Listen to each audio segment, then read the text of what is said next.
Hello बच्चों, आज हम पढ़ेंगे सेल थियरी के बारे में। तो जो सबसे पहले साइंटिस्ट आए थे इनका नाम है शेल्डन।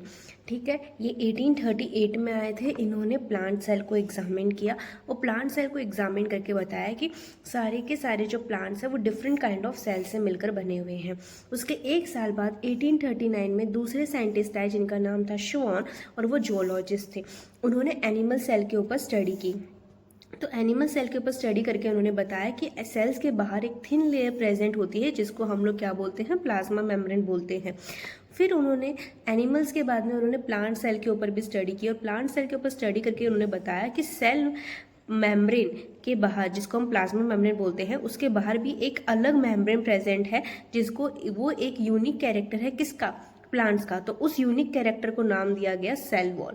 तो इन्होंने हाइपोथेसिस बिल्ड की। हाइपोथेसिस में इन्होंने ये बताया कि प्लांट और एनिमल दोनों ही किससे मिलकर बने हुए, ये सेल से मिलकर बने हुए या प्रोडक्ट ऑफ सेल से मिलकर बने हुए हैं।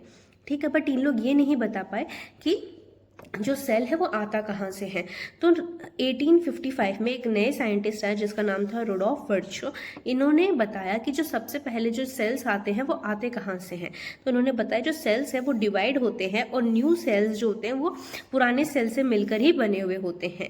दैट उसको हम लोग क्या बोलते हैं, ओमनी सेल्यूला ई सेल्यूला।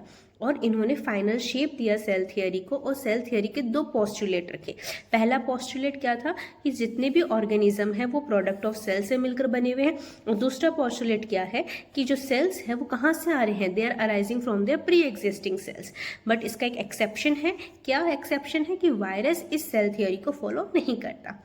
ओके, सो ऐसे ही शॉर्ट्स में समझने के लिए stay tuned with me. Thank you.